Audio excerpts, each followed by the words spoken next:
নমস্কার বন্ধুরা, বৃষ্টি রান্নাঘরে আপনাদেরকে স্বাগত। এই সময় খাবার জন্য, এই সময়ে মুখের একটা রুচি আনার জন্য যে খাবে সেই প্রশংসা করবে। একদম খুব সুন্দরভাবে তৈরি করা একটা রেসিপি, কম তেল মশলা দিয়ে অসাধারণ এই রেসিপিটা প্রতিদিনকার লাইফে বিশেষ করে এই সময় আপনারা রাখতে পারেন। তার জন্য সবার প্রথমে যেটা করতে হবে, কড়ার মধ্যে সামান্য একটুখানি বাদাম দেব, সামান্য একটুখানি আস্ত ধনে দেব, একটুখানি এখানে আমি চারমগজ দিয়েছি, একটা শুকনো লঙ্কা দিয়েছি। শুকনো লঙ্কা যদি না খেতে চান কাঁচা লঙ্কা এর মধ্যে অ্যাড করতে পারেন। দিয়ে জিনিসটাকে ভালো করে ভাজা করে নিতে হবে। ভাজাটা এমন হবে একদম মুচমুচে ভাজা, মানে মুখে দিলে যে টেস্টটা আসবে সেটা যাতে ভাজার গন্ধ বেরায়। তো এরকমভাবে আমি একটুখানি ভাজাটাকে তৈরি করে নিচ্ছি। দেখুন এটা কিন্তু আস্তে আস্তে কালারটা চেঞ্জ করছে, শুকনো লঙ্কাটাও কিন্তু এখানে কালারটা চেঞ্জ করবে। এই সময় আমি এখানে একটুখানি মটর ডাল দিয়ে দিলাম। মটর ডাল কি করবে, এটাকে একটুখানি ভেঙে যখন আমরা ব্যবহার করব, এটা যখনই মুখে পড়বে এটা খুব সুন্দর একটা ক্রাঞ্চি ব্যাপার নিয়ে আসবে। তো রেসিপিটা এমন তৈরি হবে, যেরকম কম তেল মশলা দেওয়া থাকবে তেমনি স্বাদটা থাকবে দ্বিগুণ। সেই জন্য এখানে আমি বাদাম, চারমগজ আর এখানে একটু মটর ডাল ব্যবহার করলাম। অন্য রকমের রান্না, 2 টেবিল স্পুনে কিন্তু পুরো রান্নাটা হয়ে যাবে। তেল যে খুব বেশি লাগছে তাও নয়। তো এরকমভাবে তেলটা দিয়ে তেলটাকে ভালো করে একটুখানি গরম করে নিচ্ছি। রেসিপিগুলো তৈরি করা যেমন হাঙ্গামা নেই, তেমনি কিন্তু এগুলো শরীরের জন্য হেলদি। তার জন্য সবার প্রথমে আমি এখানে একটুখানি রাঙালু অ্যাড করলাম, সামান্য একটুখানি নুন দিয়ে দিলাম, দিয়ে এটাকে ভালো করে ভাজা ভাজা মতো করে দিচ্ছি। করে নেওয়ার পরে এরপরে আমি এখানে ওলকপি অ্যাড করছি, সেটাকেও ছোট ছোট টুকরো করে কেটে নিয়েছি এবং এটাকেও ভালো করে একটুখানি নাড়াচাড়া করে এটাকেও ভাজা ভাজা মতো করে নেব। ভাজা করে নেওয়ার পরে এইবারে এর মধ্যে একটুখানি আমি গাজর অ্যাড করব। গাজর দেওয়ার পরে গাজরটাকেও ভালো করে একটুখানি ভাজা করে নিতে হবে। প্রত্যেকটা সবজিকে সুন্দর করে ভাজা করব, সুন্দর করে তৈরি করব। একদম তেলের মধ্যে ছাকা তেলে ভাজা নয়, হালকা নরম নরম ভাবে ভাজাটা তৈরি করতে হবে। ভালো করে নাড়াচাড়া করে নেওয়ার পরে এবারে যেটা করতে হবে সেটা হচ্ছে একটুখানি ঢাকা দিয়ে রাখতে হবে। ঢাকা দিয়ে দিয়ে এখানে সবজিটাকে তৈরি করতে হবে। করার পরে এটাকেও নাড়াচাড়া করে নিয়ে এরকমভাবে একটুখানি ভাজা করে নিচ্ছি। ভাজা করে নিয়ে জিনিসটা তৈরি করলে পরে স্বাদে গন্ধে অতুলনীয় হবে। ঠিক যেরকমভাবে আমি তৈরি করছি সেরকমভাবে তৈরি করলে জিনিসটা খুব সুন্দর তৈরি হয়েছিল।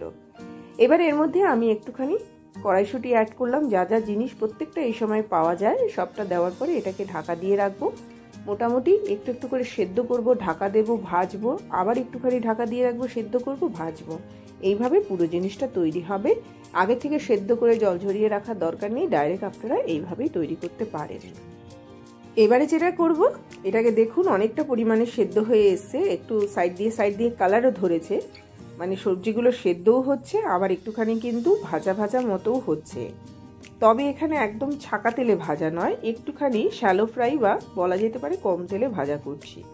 ফুলকপি অ্যাড করলাম, ফুলকপিও এখন পাওয়া যাচ্ছে, নির্দ্বিধায় ফুলকপি আপনারা খেতে পারেন। অবশ্যই যাদের থাইরয়েডের প্রবলেম নেই তারা কিন্তু এই জিনিসটা তৈরি করে খেতে পারেন, সকালের জন্য আদর্শ একটা খাবার। ভালো করে নাড়াচাড়া করে নিয়ে আবারও এটাকে একটুখানি ঢাকা দিয়ে রাখলাম।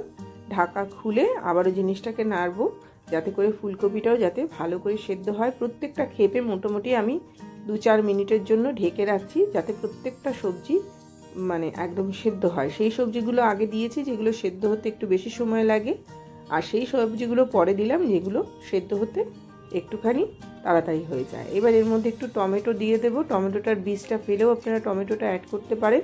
তার সাথে সাথে এখানে আমি একটু ক্যাপসিকাম দিয়ে দিলাম। ক্যাপসিকামটাকে অবশ্যই সঙ্গে রাখুন এই সময়। যাদের স্কিনের প্রবলেম, যাদের ধরুন একটুখানি কোচকানো স্কিন হয়ে যাচ্ছে, তারা টমেটো আর ক্যাপসিকাম কিন্তু অনায়াসে খেতে পারেন।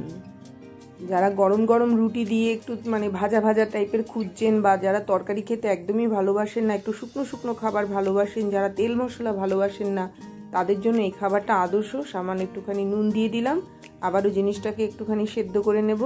এটাই এটার রান্নার মেন জিনিস হচ্ছে, ঢেকে ঢেকে সেদ্ধ করো, আর কিচ্ছু না। কোনো জলো জলো ব্যাপার হবে না, একদম শুকনো শুকনো হবে, অথচ জিনিসটা খেতে কিন্তু একদম নরম তুপতুপে তৈরি করতে হবে।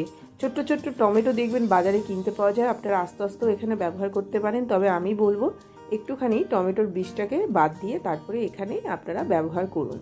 এই রকম ভাবে কিন্তু ভালো করে নাড়াচাড়া করে নিয়ে জিনিসটাকে আমি তৈরি করছি।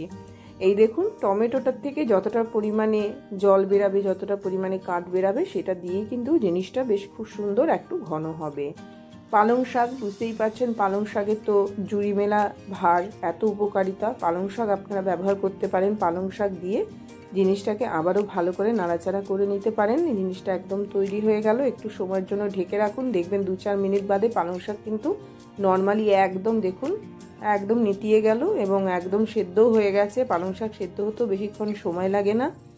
অবশ্যই এই রেসিপিটা তৈরি করবেন। কারা খাবেন এই রেসিপিটা? যারা ধরুন তরকারি খেতে ভালোবাসেন না, একটু শুকনো শুকনো খাবার খেতে ভালোবাসেন, যারা একঘেয়েমি খাবার খেতে ভালোবাসেন না, মুখে একটু আলাদা টেস্ট নিয়ে আসবে, এই খাবারটাও অবশ্যই তৈরি করুন। এই ধরনের খাবারগুলো একদমই ফ্রিজে রাখবেন না, টাটকা টাটকা তৈরি করবেন, টাটকা টাটকা খাবেন।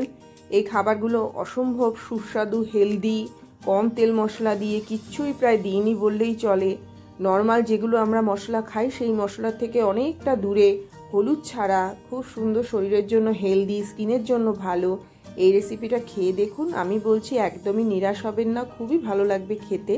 তো এরকমভাবে ভালো করে জিনিসটাকে নাড়াচাড়া করে নিয়ে দেখুন, এটা একদম মাখা মাখা তৈরি হচ্ছে, অথচ কিন্তু এটা তরকারি নয়, মানে জলের কোনো ব্যাপার নেই। শাক থেকে যতটুকু জল, টমেটো থেকে যতটুকু জল, সেই জলেই কিন্তু এটা একদম মানে একদম তৈরি হয়ে যাবে, সেদ্ধ হয়ে যাবে।